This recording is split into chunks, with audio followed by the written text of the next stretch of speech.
Varsity insight সিরিজের আজকের এই পর্বে আমরা মূলত পাস্ট কন্টিনিউয়াস টেন্স নিয়ে আলোচনা করব। ঠিক আছে, ঢাকা বিশ্ববিদ্যালয় সহ বিভিন্ন বিশ্ববিদ্যালয়ে যে টেন্স থেকে প্রশ্ন হয় সেখানে এই পাস্ট কন্টিনিউয়াস টেন্স কিন্তু একটা আলাদাই গুরুত্ব পায়। সেই জায়গা থেকে আমি তোমাকে যদি দেখাই যে দেখো এই যে ঢাকা বিশ্ববিদ্যালয় 2008-09 সেশনের এখান থেকে কোশ্চেন এসেছিল, তারপরে ঢাকা বিশ্ববিদ্যালয় বি ইউনিটে 11-12তে এসেছিল, ঢাকা বিশ্ববিদ্যালয় 2007-08 এসেছিল এবং ঢাকা বিশ্ববিদ্যালয় 2000 কত দেখো দেখি 16-17 সেশনে এসেছিল। পাস্ট কন্টিনিউয়াস টেন্স থেকে এতবার কোশ্চেন এসেছে। তুমি এবার পরীক্ষা দিতে যাচ্ছ, তোমার পরীক্ষাতেও আসতে পারে, সেই জন্য পাস্ট কন্টিনিউয়াসের কনসেপ্টটা আমাকে ক্লিয়ার রাখতে হবে, তাই না? কন্টিনিউয়াস টেন্স মানেই কি বলো? কন্টিনিউয়াস টেন্স মানে হচ্ছে টু বি ভার্ব প্লাস ভার্বের সঙ্গে ING. To be verb plus ভার্বের সঙ্গে আইএনজি, তাই না? টু বি ভার্ব আহারে বাচ্চারা, টু বি ভার্ব প্লাস ভার্বের সঙ্গে আইএনজি, এইটা হচ্ছে যে কোনো কন্টিনিউয়াস টেন্সের গঠন। তাহলে পাস্ট কন্টিনিউয়াস যদি হয় তাহলে পাস্ট কন্টিনিউয়াসের ক্ষেত্রে টু বি ভার্বের পাস্ট ফর্ম ব্যবহৃত হবে, ওয়াজ ওয়ার বসবে, তার পরবর্তীতে ভার্বের সঙ্গে আইএনজি বসবে। এই গঠন আমরা সকলেই জানি যে পাস্ট কন্টিনিউয়াস টেন্স মানে কি, subject plus was were plus ভার্বের সঙ্গে আইএনজি প্লাস এক্সটেনশন। ছোটবেলা থেকে পড়ে কলিজায় অন্তরে গেঁথে গেছে, তাই না? কিন্তু দেখো আমাকে ব্যবহারটা জানতে হবে। ব্যবহারটা কি? প্রথম একটা যে ব্যবহার আছে সেটা কি বলো দেখি, যে অতীতের কোনো একটা মুহূর্তে অতীতের কোনো একটা নির্দিষ্ট সময় যদি কোনো কাজ চলমান থাকে তখন সেটাকে তুমি পাস্ট কন্টিনিউয়াস টেন্সে বলবা। ঠিক আছে, কি বলেছি? যে অতীতের একটা নির্দিষ্ট সময় যদি কোনো একটা কাজ চলমান থাকে তাহলে সেটাকে তোমাকে পাস্ট কন্টিনিউয়াসে কন্টিনিউয়াস টেন্সে বলতে হবে। যে অতীতের একটা নির্দিষ্ট সময়, ঠিক আছে, অতীতের ঠিক আছে, একটি নির্দিষ্ট সময়ে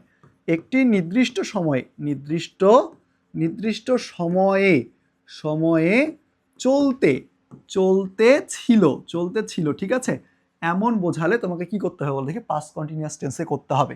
তাহলে চলো দেখি একটা উদাহরণ দেখাই দিই তোমাকে। তো আমি বলতে যাচ্ছি যে আমি কি করতেছিলাম বল দেখি? রিড, আমি পড়তেছিলাম, ঠিক আছে। Yesterday at 10 PM। তাহলে দেখো আমি যদি বলি যে বলেছি I read yesterday at 10 PM, তাহলে দেখো তো ইয়েস্টারডে যে কথাটা বলেছি এটা আমাকে পাস্টের একটা টাইমকে নির্দেশ করতেছে। যখন বলেছি 10 PM তার মানে একটা নির্দিষ্ট সময়কে বুঝিয়েছে, তাই না? নির্দিষ্ট সময়কে বুঝিয়েছে। তাহলে দেখো তো এই যে অতীতের একটা নির্দিষ্ট সময়, এই অতীতের একটা নির্দিষ্ট সময়ে যে কাজটা সংঘটিত হবে সেটাকে তোমাকে পাস্ট কন্টিনিউয়াসে বলতে হবে। তাহলে তোমাকে বলতে হবে যে আই ওয়াজ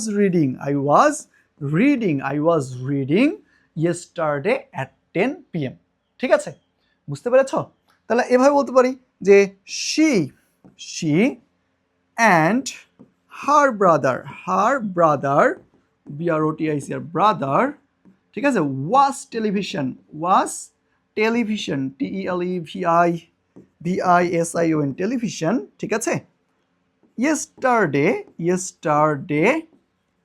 অ্যাট 7 PM। তাহলে দেখো ইয়েস্টারডে কি একটা পাস্ট নির্দেশক শব্দ, আর 7 PM কি একটা নির্দিষ্ট সময়।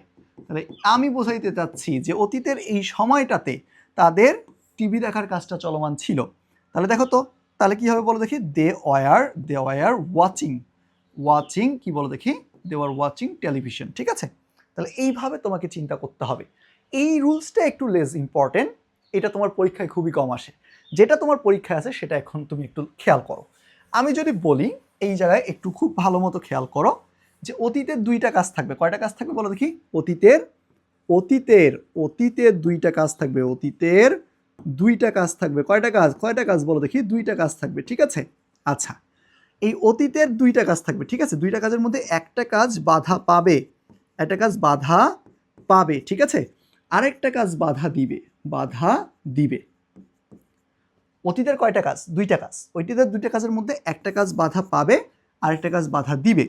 অতীতের দুইটা কাজের মধ্যে যে কাজটা বাধা পাবে সেটাকে তোমাকে বলতে হবে পাস্ট কন্টিনিউয়াসে। কিসে বলতে হবে বল দেখি? পাস্ট কন্টিনিউয়াসে। বাধা পায় কোন জিনিসটা? যে জিনিসটা চলমান থাকে, সেই জন্য তোমাকে কি করতে হবে বল দেখি? পাস্ট কন্টিনিউয়াসে করতে হয়। আর যে কাজটা বাধা দিবে সেটাকে তোমাকে মূলত করতে হবে পাস্ট ইনডিফিনিটে, ঠিক আছে। পাস্ট কন্টিনিউয়াস মানে কি? যে ওয়াজ ওয়ার প্লাস ভার্বের সঙ্গে আইএনজি আর পাস্ট ইনডিফিনিট মানে কি বলো দেখি, ভার্বের ভি টু। এখন দেখো, মনে করো তোমার নতুন নতুন বিয়ে হয়েছে, এখন তুমি সোফায় বসে তুমি সোফায় বসে আছো, তোমার বউ রান্না করতেছে, তুমি হঠাৎ করে ডাক দিয়েছো, কি গো শুনছো? এখন এই কথা শুনে তোমার বউকে তড়িঘড়ি করে রান্না বান্না বাদ দিয়ে কি বলো দেখি, একদম হাত মুছতে মুছতে এসে তোমাকে বললো, হ্যাঁ বলেন কি হয়েছে, তাই না? এই যে দেখো দুইটা কাজ ছিল, কয়টা কাজ ছিল? দুইটা কাজ। একটা তোমার বউয়ের রান্না করার কাজ, ঠিক আছে, আরেকটা তোমার ডাকার কাজ। তুমি যখন ডেকেছো তোমার ডাকার কাজ, ঠিক আছে, তুমি যখন ডেকেছো তোমার বউয়ের রান্না করার কাজটা বাধা পেয়েছে। এই দেখো, অতীতের দুইটা কাজ ছিল, একটা হচ্ছে তোমার ডাকার কাজ, একটা হচ্ছে তোমার বউয়ের রান্না করার কাজ। তুমি যখন ডেকেছো তোমার বউয়ের রান্না করার কাজটা বাধা পেয়েছে, তো যে কাজটা বাধা পাইলো সেটাকে তোমাকে পাস্ট কন্টিনিউয়াসে করতে হবে। তোমাকে বলতে হবে যে মাই ওয়াইফ ওয়াজ কুকিং, ঠিক আছে, কুকিং, ঠিক আছে। তারপরে অতীতে দেখো তো এই যে এই কাজটা বাধা দিল, যে কাজটা বাধা দিল সেটাকে তোমাকে পাস্ট ইনডিফিনিটে করতে হবে, তোমাকে বলতে হবে কল্ড, ঠিক আছে। এইটা মূলত হোয়াইলের রুলস দ্বারা প্রকাশ করা হয়। কিসের দ্বারা? হোয়াইল। তাহলে রুলসটা কেমন হয়? হোয়াইল থাকে, হোয়াইলের পরে পাস্ট কন্টিনিউয়াস থাকে প্লাস পাস্ট ইনডিফিনিট থাকে, ঠিক আছে। অথবা হোয়াইল থাকে, এবার দেখো হোয়াইল থাকে, তার আগে থাকে হচ্ছে পাস্ট ইনডিফিনিট, তারপরে থাকে হচ্ছে পাস্ট কন্টিনিউয়াস, ঠিক আছে, পাস্ট কন্টিনিউয়াস। হোয়াইলের এই রুলসটা দ্বারা প্রকাশ করা হয়। এবার দেখো, মনে করো তোমাদের বিয়ের এখন অনেক দিন হয়ে গেছে, নতুন 9 মাস শেষ, এখন মানে পুরাতন হয়ে গেছে। এখন তোমার বউ তোমার বউয়ের মতো রান্না করে, তুমি তোমার মতো টিভি দেখো। কেউ কাউকে বাধা দিচ্ছ? কেউ কাউকে বাধা দিচ্ছ না। যখন কেউ কাউকে বাধা দিবে না, দুটাকেই তোমাকে কন্টিনিউয়াস করতে হবে, ঠিক আছে। কেউ কাউকে যখন বাধা দিবা না, তখন দুটাকেই কন্টিনিউয়াস করতে হবে। তখন গঠনটা কি হয়? যে হোয়াইল থাকে, তার পরবর্তীতে পাস্ট কন্টিনিউয়াস থাকে, আবার পাস্ট কন্টিনিউয়াস থাকে, অথবা পাস্ট কন্টিনিউয়াস থাকে, হোয়াইল থাকে, আবার পাস্ট কন্টিনিউয়াস থাকে। তাহলে চলো ইউনিভার্সিটি কোশ্চেনগুলো সলভ করে ফেলি। বলা আছে, এই যে তুমি একটা জিনিস মাথায় রাখবা, এই হোয়াইলের জায়গায় কিন্তু হোয়েনও ব্যবহার হইতে পারে, হোয়াইলের জায়গায় হোয়েনও ব্যবহার হইতে পারে। দেখো হোয়েন দিয়ে দেওয়া আছে যে when the man dash in the field suddenly a dog came and dash him. তার মানে দুইটা কাজ, একটা মানুষের কি করার কাজ, বলতে কাজ করার কাজ। এখানে ভার্বটা কি ছিল? ওয়ার্ক, তাই তো? এখানে মূলত ভার্বটা ছিল ওয়ার্ক। তাহলে এবার তুমি কাজগুলোর দিকে খেয়াল করো, দুইটা ভার্ব, একটা হচ্ছে ওয়ার্ক কাজ করা ভার্ব, আরেকটা হচ্ছে ডগ কেম ডগের আসার কাজ, তাই না? এবং কি করার কাজ? এবং হচ্ছে বাইট করার কাজ, এবং হচ্ছে বাইট করার কাজ মানে কামড় দিছে, বাইট, কামড় দিছে। তাহলে দুইটা কাজ, একটা হচ্ছে আমরা এটাকে বাদ রাখলাম, দুইটা কাজ দেখো, একটা হচ্ছে কাজ করার কাজ, আর একটা হচ্ছে কামড় দেওয়ার কাজ। যখন কুকুরটা এই মানুষটাকে কামড় দিবে, তখন কি এই কাজ করার কাজটা বাধা পাবে কিনা? বাধা পাবে। তাহলে এইটা বাধা পাবে, যে কাজটা বাধা পেলো সেটা হচ্ছে পাস্ট কন্টিনিউয়াস, তার মানে হবে ওয়াজ ওয়ার্কিং, ঠিক আছে, ওয়াজ ওয়ার্কিং। আর যে কাজটা বাধা দিল সেটা হবে পাস্ট ইনডিফিনিট, তার মানে এটা পাস্ট ইনডিফিনিট কি? বিট। এইটা মানে এইটা কোন অপশনে আছে? দেখো অপশন বিতে আছে, তার মানে সঠিক উত্তর হচ্ছে এটা, ঠিক আছে। তার পরবর্তীতে বলা আছে যে while I dash in the library, ঠিক আছে, someone through a ball through the window. তাহলে দেখো তো এখানে ভার্ব কি হিসেবে, ভার্ব কি ব্যবহার করা আছে? ভার্ব ব্যবহার করা আছে রিড। আচ্ছা, তার মানে এখন দুইটা কাজ হইলো, তাই না? একটা হচ্ছে পড়ার কাজ, একটা হচ্ছে কেউ ছুঁড়ে মারার কাজ। দেখো তো, যখন ছুঁড়ে মারবে তখন আমার এই কাজটা বাধাপ্রাপ্ত হবে কিনা? বাধাপ্রাপ্ত হবে। যখন যেহেতু বাধাপ্রাপ্ত হবে, তার মানে এটাকে আমাকে কন্টিনিউয়াসে লিখতে হবে। তাহলে আমাকে বলতে হবে ওয়াজ রিডিং। তাহলে সঠিক উত্তরটা কি হবে বলো দেখি? Was reading. তাহলে বলতে হবে while I was reading in the library, someone threw a ball through the কি বলো দেখি? উইন্ডো, ঠিক আছে। এবার দেখো তারপরে কোশ্চেনটা দেখো কি বলা আছে, দ্য টেলিফোন র্যাং, ফোনটা বেজে উঠেছিল, হোয়াইল আই ড্যাশ ডিনার। তাহলে দেখো তো দুইটা কাজ, ডিনার কি? হ্যাভ, হ্যাভ এখানে হ্যাভ ভার্ব ইউজ করা আছে, তাই না? তাহলে দেখো তো হ্যাভ, আমি যদি ভার্বের কথা বলি, ভার্বটা ব্যবহৃত আছে এখানে হ্যাভ। এবার দেখো দুইটা কাজ, একটা হচ্ছে টেলিফোন বেজে ওঠার কাজ, একটা হচ্ছে কি বলো দেখি আমার ডিনার করার কাজ। দেখো তো আমি মনে করো ডিনার করতেছি, হঠাৎ করে যদি ফোন বেজে ওঠে, তাহলে কি আমার ডিনার করার কাজটা বাধাপ্রাপ্ত হবে না? হবে। যে কাজটা বাধা পাবে সেটাকে তোমাকে পাস্ট কন্টিনিউয়াসে করতে হবে। এবং দেখো এটা পাস্ট ইনডিফিনিটে দেওয়া আছে, বোঝাই যাচ্ছে এটা পাস্ট কন্টিনিউয়াস হবে, বাধা পাবে, তাই না? তাহলে কি হবে বলো দেখি? The telephone rang while I was having কি হবে বলো দেখি? লাঞ্চ। তার পরবর্তীতে দেখো কি বলা আছে, চুজ দ্য কারেক্ট সেন্টেন্স। নিচে কোন সেন্টেন্সটা ঠিক এটা তোমাকে খুঁজে বের করতে বলছে। দেখো কি বলা আছে, when he arrived I was watching television, এইটা ঠিক। When he arrived I watch television, এইটা ঠিক। When he was arriving I watch television, এটা ঠিক?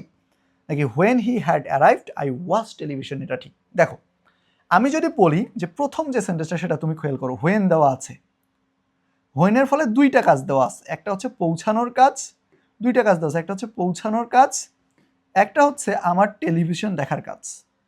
তাহলে মনে করো যে আমার বাসায় তুমি আসতেছো, ঠিক আছে, আমি বসে বসে টিভি দেখতেছিলাম, তুমি এসে আমাকে ডাক দিছো, এই নাজিম দরজা খোল, তাই না? তুমি যখন আমাকে ডাক দিছো, আমাকে টিভি দেখার কাজটা বাধা পাবে না? পাবে। তাহলে যে কাজটা বাধা পাইলো সেটা কি? কন্টিনিউয়াস। যে কাজটা বাধা দিল সেটা হচ্ছে ইনডিফিনিট। কোন কন্টিনিউয়াস, কোন indefinite? Past continuous, past indefinite. তাহলে দেখো কি বলছে, when he arrived I was watching TV. তার মানে দেখো এইখানে এই কাজটা বাধা পাইছে সেই জন্য এটা কন্টিনিউয়াস হয়েছে, এটা বাধা দিছে, এটা বাধা দিছে সেই জন্য ইনডিফিনিট হয়েছে। তার মানে সঠিক উত্তর কোনটা? সঠিক উত্তর অপশন এ। এখানে দেখো দুটাই পাস্ট টেন্সে দেওয়া আছে, ভুল সেই জন্য।